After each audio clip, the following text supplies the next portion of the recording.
小说《天龙八部》里面，姑苏慕容复一辈子心心念念的事情，就是恢复祖宗的大燕基业。当初读到这段故事的朋友们，或许会有一丝的奇怪：恢复一个已经被灭亡的国家，有那么简单吗？要说金庸老爷子，确实是比例雄厚。作为小说人物，加在慕容复身上的复国运动这个使命，其实是有着真实的历史原型的。而且，这段故事正是由他的英雄祖先慕容垂一手推动的。今天我们就来看一看战神慕容垂的人生下半场，一场远比小说来的更加惊险、波折、刺激的复国历程。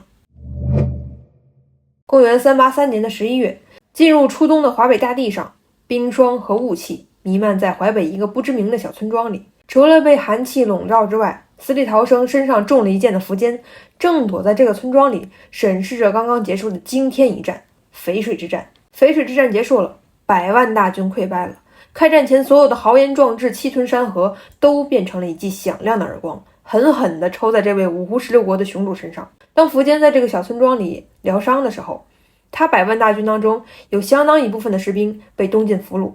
正在被押往江南京口附近的一座山上关押。由于前秦的士兵当中有敌人，所以江南老百姓便直接把这座山称作是低富山。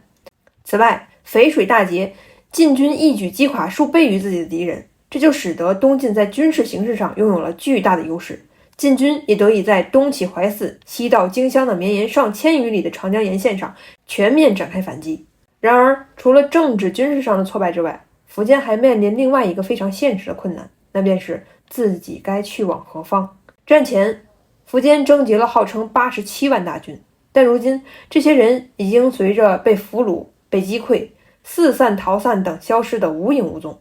此刻，偌大的淮南竟然找不到前秦一个像样的正规力量。最终，苻坚决定赌一把，铤而走险。他没有选择回到项城大本营，而是奔去了云城方向，也就是没有参与正面决战的慕容垂和慕容伟所部。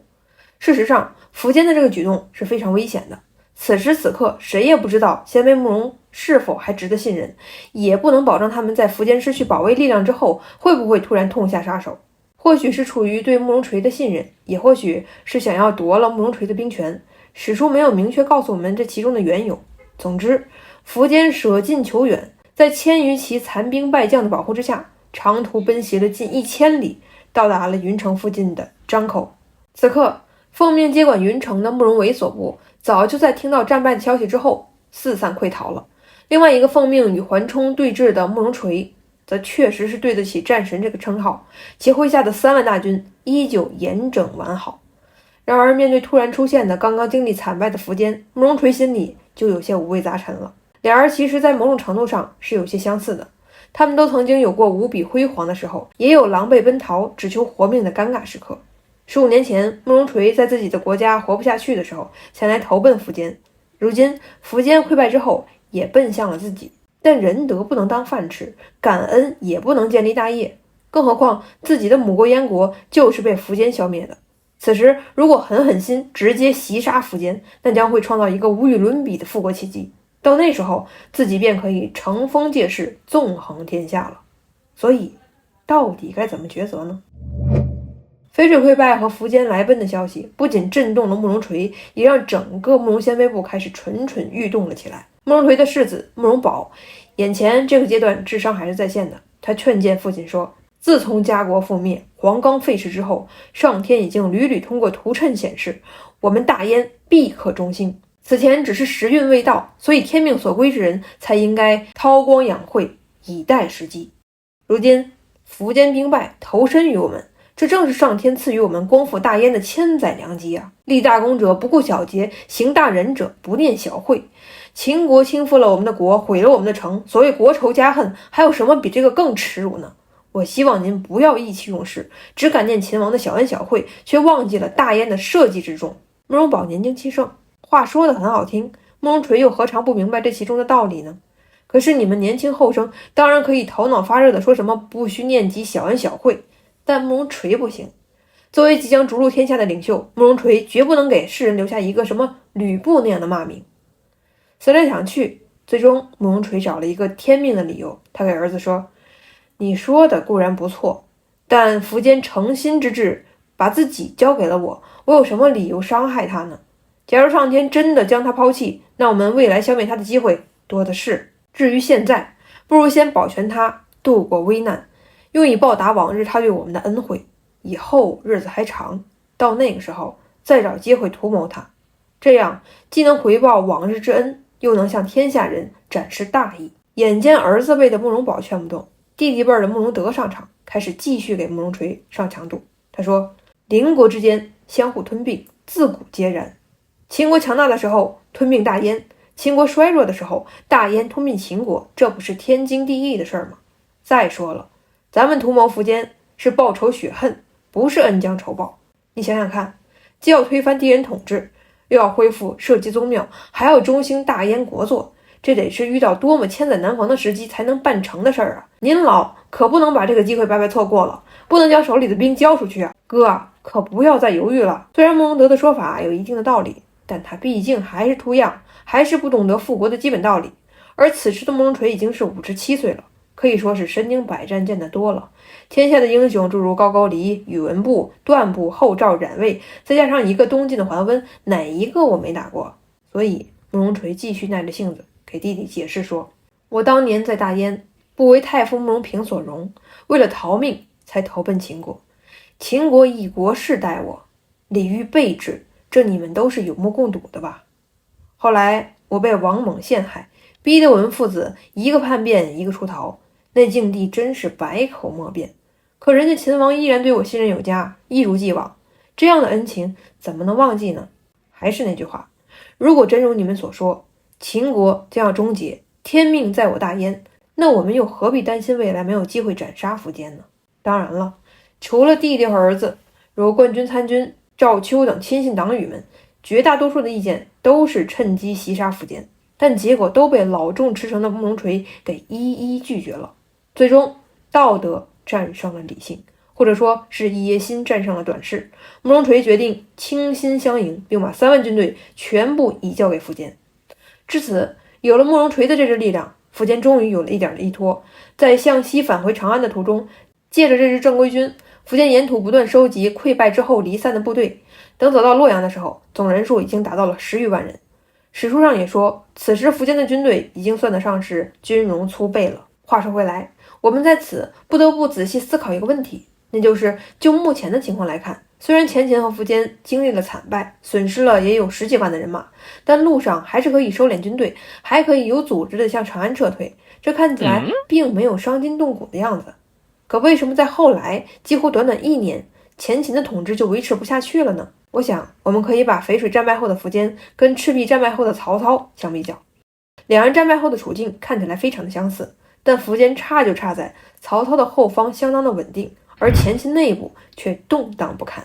可以说，内部不稳的前秦此时就缺一个首先揭竿而起的火苗，只要有人开了这个头，那其他豪杰造反的野心也就压制不住了。在长江边上的时候，慕容垂坚持不杀苻坚，已经充分展示了战略定力。所以等到一行人到达洛阳之后，慕容家的子弟就更加忍不住了。慕容垂的二儿子慕容农又开始给老爹上政治课，说道：“您没有乘人之危，逼迫苻坚于险境，就已经是感天动地的道义了。近来我听说屠谶中有燕复兴当在河洛的记载，希望您能抓住时机，赶紧起事。这起事犹如摘果，未成熟的果实和自然成熟掉落的果实前后不过多10余天而已，但其中滋味是否甘美，那可就是千差万别了。您别说，慕容农对把握时机、确定 timing 的这个比喻还真是恰当。慕容垂听了这话也颇为动心，但作为老牌政治家，他听信的不是什么屠谶记载，而是天下大事。在慕容垂看来，想要闹事儿，而且闹成，必定要有一系列的条件。早在答复弟弟慕容德的时候，慕容垂就有过这样的论述。他说，关中那个地方不是我们鲜为人的旧居，不是我们这些人能占据的。不过你也别担心，咱们不去，自然会有人在关中搞事情。我们当务之急是恢复大燕当年在关东的旧地，然后坐看关中虎斗。君子行事不可以以身犯险，我们姑且观望一番吧。这实际上说明慕容垂心中对起事是有着清醒的打算的。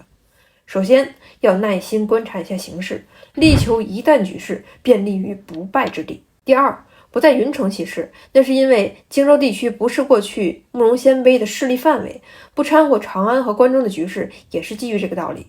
因此，只有回到关东，特别是河北地区，才能一呼百应，召集前沿旧部，乘势坐取天下。当然，还有第三，那就是给苻坚交出的兵权，对苻坚仁至义尽，利用忠这个封建伦理道德可以号召人心，不然背信弃义，一旦失了人心，人才难以笼络，到那时候复国也就成为泡影了。当然了，慕容垂也深知，假如真的跟随苻坚入关了，到那时候再想借机逃往关东地区，必将是困难重重，希望渺茫。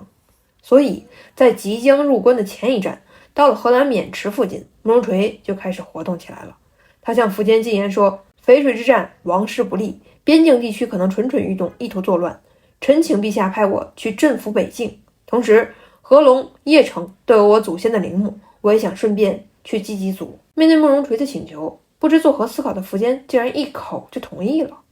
此时前秦还是有明白人的，尚书左仆射权益直言不讳，劝谏说，国家刚刚打了败仗，各地人心思动，当务之急是征召名将进京，稳固根本，安定地方。慕容垂有勇有谋，又是鲜卑世代豪杰，他不会甘为人下。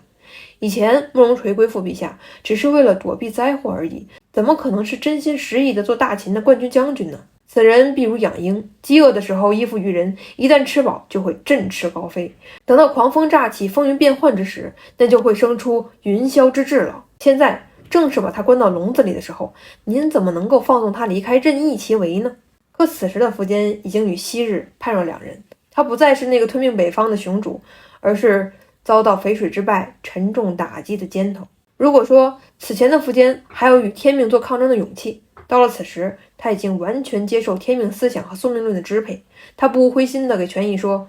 若天命自有废心，那岂是我们任凭聪明和勇武所转移的呢？再说了，天子无戏言，我已经答应了慕容垂，不好反悔。就这样，苻坚最终命令将军李蛮、闵亮和尹固等领军3000，护送慕容垂出发去邺城。权益无可奈何，抬头向天哀叹道，陛下重小信而轻社稷，臣今天能看得见他走，却看不到他回来的那一天。关东的巨变就要从慕容垂开始了吗？就算苻坚贸然同意了慕容垂的请求，但作为当朝左仆射，权益也还是心有不甘。于是权益自行安排了一批壮士，让他们埋伏在黄河大桥南侧的空屋之中，命令他们只要发现慕容垂，便不计一切，直接捕杀。权益的计划很不错，但是慕容垂在逃跑这件事上的经验更是谈笑风生，堪称长者。这一次本集反复出现的天命又关照了慕容垂，说慕容垂离开苻坚的当夜，他就做了一个奇怪的梦，梦见自己正在赶路，走着走着路没了，而路的尽头赫然显现的是孔子的陵墓，在孔子陵墓旁边还有另外8座陵墓。慕容垂见到这个景象，又惊又惧，于是乎惊醒了过来。醒来之后，慕容垂找人占梦，占梦的有模有样的给他说，行路而道尽，是谓不可行。孔子名丘，加上个八，就是兵字，说明君侯此行路上一定有伏兵，要小心应对。听了这话，为了以防万一，慕容垂玩了一手金蝉脱壳，让典军程同穿上自己的衣服，乘坐自己的战马，带领一仗随从，大张旗鼓地往河桥方向进发。而他自己则偷偷率领亲信人马，前往距离白马津西20多里的两马台，偷偷渡过黄河。就这样，权益的计划落空了，慕容垂再次死里逃生了，而苻坚也在12月份顺利回到了长安。苻坚回城之后，首先在城外祭奠了战死疆场的弟弟阳平公芙蓉，随后宣布大赦，将所有阵亡将士家属的全部徭役赋税一概免除。当苻坚为自己错误忏悔的时候，慕容垂已经策马来到了安阳附近，并把目光放到了华北第一重镇前沿旧都邺城身上。此时镇守邺城的是苻坚的庶长子苻丕，他听说慕容垂北上，内心是惊疑不定。一方面，慕容垂作为前沿的贵胄，脱离大秦来到前沿旧地，怎么看怎么觉得有问题。但另一方面，慕容垂又确实是拿到了天王的同意，是奉命北上邺城的。苻丕一开始本想二话不说直接杀了慕容垂，再考虑别的，但却被手下以慕容垂没有过错，不宜滥杀无辜给劝住了。而另外一边，慕容垂也是心惊肉跳，他的参军也提出类似的建议，提出先直接杀了苻丕，夺取邺城为根据地再说。结果也被慕容垂以不宜轻举妄动给拒绝了。就这样，马杆打狼两头怕的伏丕和慕容垂在虚伪的礼节和欢迎之下，共同进入了邺城。但慕容垂都已经决定逃离前秦了，他岂是甘于寂寞的人吗？在随后的日子里，慕容垂在邺城的活动越来越频繁，暗中与前燕旧臣的联络，紧锣密鼓地商讨复国大计，并耐住性子等待那个千载一时的机遇。很快，机会就来了。话说苻坚的惨败使得全国上下各胡人民族都蠢蠢欲动，而最先跳出来的是一些没有多少历史底蕴的小族。比如在关中，第一个闹事的是祈父鲜卑，而在关东，第一个闹事的是丁零部。身为大秦魏军从事中郎的丁零人翟彬，率先在新安起兵反秦。他登高一呼，10来天就聚众数千人，成为了关中地区的反秦的一个核心力量。那些早就蠢蠢欲动的人，诸如前燕旧臣慕容凤等人，都率领部曲自带物资的投奔而来。翟彬的起事声势浩大，短短10几天之后，他就强攻了新安城，歼灭了秦军1万有余，甚至镇斩了前秦的镇军将军毛当，并将兵锋指向了洛阳。毛当就是那个从镇西将军、右将军、镇军将军一路走来的前秦军事骨干。洛阳则是整个中原地区为数不多能够保卫关中的前哨阵地。翟彬风风火火地往洛阳进攻，极大地震动了前秦的统治力量。镇守洛阳的伏辉急忙向老爹苻坚打报告，要求立刻支援。就这样，本着就近原则，救援洛阳的任务落到了不远处镇守邺城的伏丕身上。昏头昏脑的伏丕接到任务之后，想的居然是玩一手两虎相争操作。他竟然招令慕容垂前去讨伐翟彬。关键时刻，配合伏丕镇守邺城的大将石越坚决反对，指出王室新败，民心不安，试图趁着这个机会闹事的人很多，丁零、翟彬就是例证。那慕容垂是前燕的吴王大司马，地位德高望重不说，还有恢复旧业的志向。您这时候如果交给他军队，这就是为虎添翼了。结果伏丕白瞎了老爹对他的期望，丝毫没有担当，满脑子想的就是担心自己镇不住慕容垂。他解释说道：慕容垂在邺城，我始终感觉心神不宁，仿佛卧榻之侧睡了蛟龙猛虎一样，只怕发生昼夜之变。现在正好有机会可以把他打发出去。翟彬凶暴悖逆，一定不会甘居人下，到时候他与慕容垂相斗，等到两虎俱伤，我再去收拾残局，岂不美哉？所以在这种思路的指引之下，伏丕配给了慕容垂2000老弱残兵和残破铠甲，让他出发前去平叛。与此同时，伏丕还多了个心眼，派广武将军伏飞龙率1000氐族骑兵，名义上协助，实际上是监视慕容垂。伏丕语重心长地给伏飞龙说：老弟啊，你的任务不是剿匪，而是剿慕容垂，努力干，你会有前途的。但已经拿到了兵权的慕容垂，可就不会再跟你伏丕、伏飞龙这种年轻后生假客气了。在出发之前，慕容垂本想会见一下城中的旧臣和骨干，所以提出希望能够去前燕的宗庙祭拜一番，结果被伏丕断然拒绝了。到了这个时候，慕容垂也狠下心来，他一伏而入，将铠甲穿于便服之下，斩杀守庙官吏，强行拜谒，然后用一把火烧了官吏们的办公室，夺路出城而去。为了安抚伏丕，慕容垂又玩了一手烟雾弹，将儿子慕容农、侄子慕容凯、慕容绍、慕容胄都留在了邺城。慕容垂杀害朝廷命官，强行拜谒宗庙，可以说是反行已露了。据此，大将石越赶紧建议伏丕趁机发作，进出慕容氏。可这个时候，伏丕却突然来了个脑筋大转弯，开始犹犹豫豫，甚至还给慕容垂找起借口来了，说什么淝水战败之后，只有慕容垂在保卫父王之类的话，舍不得下手。咱也不知道伏丕到底是怎么想的，既然都已经安排伏飞龙弄慕容垂了，又何必在这个时候假仁假义呢？石越听完伏丕的话之后，灰心丧气，退出门外后，像刚才全一样悲叹道：尔父子好为小人，不顾大计，我看早晚要当人家的俘虏了。另外一边，慕容垂虽然已经出城了，但身边依旧还跟着伏飞龙和1000氐人骑兵部队，这支力量应该怎么对付呢？有时候我们不得不感慨历史的戏剧和无情。在这个关键的时刻，两位将领闵亮和李皮追了过来。这两个人不知道从什么途径知道了伏丕交代给伏飞龙的密谋，此时赶来就是要和盘托出，提醒慕容垂。慕容垂本来就有举事的想法，只是找不到很好的借口，担心硬着头皮造反，名不正言不顺，此时闵亮他们带来的不仅仅是伏丕的密谋，还有慕容垂造反的借口。有了伏丕下黑手在前，慕容垂造反就有了事实依据，也就可以响亮地发出号召，大叫造反有理了。随后慕容垂当场把这些话跟自己的亲信士兵们讲了一遍，并且愤愤地说道：我尽忠服侍，而伏丕却只想着陷害我们父子，就算我不跟他们计较了，可他们会放过我吗？士兵们哪懂得什么政治斗争、民族大义，他们有着最朴素的是非善恶，所以一听苻坚父子居然是这样的小人，士兵们立刻群情激昂，纷纷表示慕容主公，以后你指向哪里，我们就冲向哪里。当然了，作为已经成了精的老狐狸，慕容垂还是没有立即闹事儿，他反而继续打着替前秦平叛的名义，高调宣称乱军的兵力太多，咱们就这2000兵实在是太少了，为了保证完成任务，得再征兵。随后慕容垂屯驻在河内郡，大肆招兵买马，